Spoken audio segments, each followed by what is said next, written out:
Shalom, shalom bien-aimés, que le Seigneur nous bénisse, sa joie est notre force ce matin.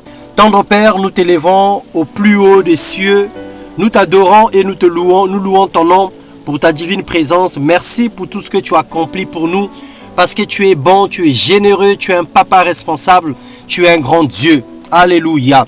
Bienvenue dans notre partage de ce jour. Nous allons nous exhorter sous le thème la marche. Bien aimé, la marche a deux sens. Il y a le sens avant et le sens arrière. Et donc le sens de la réussite et le sens de l'échec. Lorsque nous lisons dans Proverbes le chapitre 10, le verset 29, la Bible déclare: celui qui marche dans l'intégrité marche avec assurance. Mais celui qui prend des voies tortueuses sera découvert. Bien aimé, la marche a deux sens, l'avant et l'arrière, comme je l'ai dit tout à l'heure. Celui qui veut aller loin, veut réussir et atteindre des objectifs, quel que soit le domaine, doit aller de l'avant.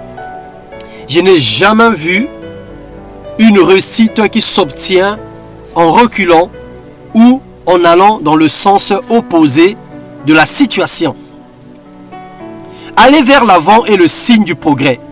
Pas seulement en avançant ses pas, mais en changeant également ses mentalités, sa façon de faire, ses procédures, ses méthodes, les processus dans lesquels tu es appelé à atteindre tes objectifs.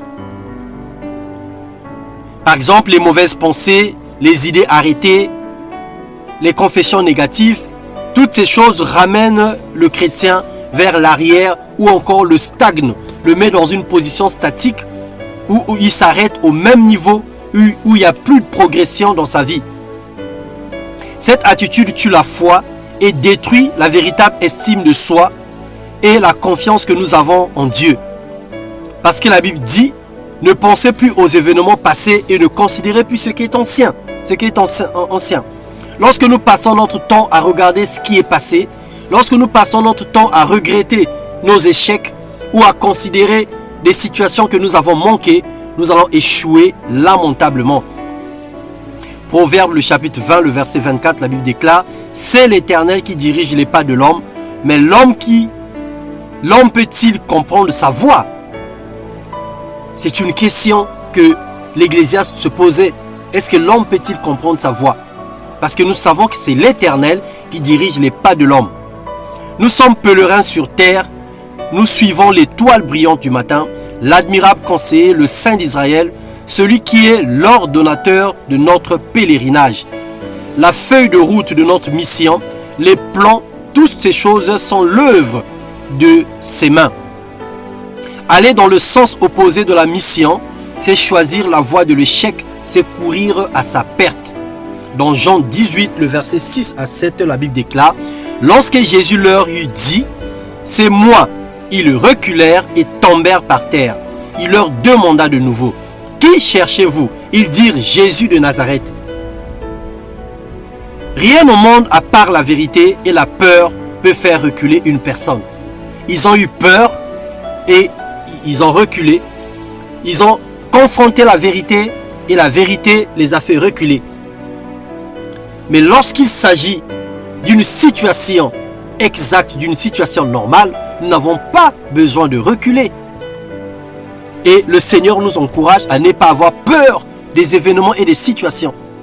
Celui qui marche dans la lumière et suit le Saint-Esprit avance à pas victorieux.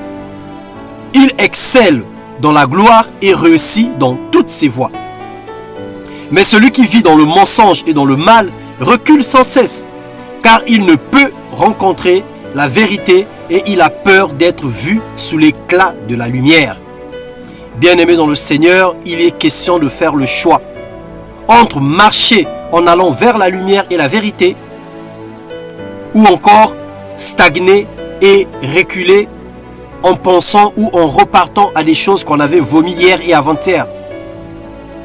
Le Seigneur nous encourage à laisser sa parole éclairer notre vie, afin que nous soyons dépouillés des œuvres mortes et que nous soyons réellement sauvés. Dieu t'encourage à aller de l'avant. Ne pense plus aux événements passés, ne considère plus ce qui est ancien. Fixe les yeux vers le ciel et suis l'étoile. Souvenez-vous des mages qui suivaient l'étoile jusqu'à venir rencontrer le salut qui était Jésus-Christ. Alors ce matin, adopte une attitude. Suis l'étoile. Jésus-Christ est l'étoile brillante du matin. Lorsque tu commences tes journées, fixe tes regards vers Jésus. Fixe tes regards vers la croix. Fixe tes regards vers les promesses de Dieu. Marche dans la direction de la parole du Seigneur et tu obtiendras ce que ton cœur désire. Tu auras les victoires sur les différents combats, les batailles, tout ce qui t'attendra sur ton chemin. Tu auras la victoire. Nous ne combattons pas pour la victoire, mais nous combattons dans la victoire. Parce que Christ, à la croix de Golgotha, avait déjà tout remporté. Il avait tout gagné pour nous et il nous a donné les clés de la réussite. Il nous a donné les clés du salut. Que le Seigneur vous bénisse. Bon et excellent dimanche d'adoration à tous.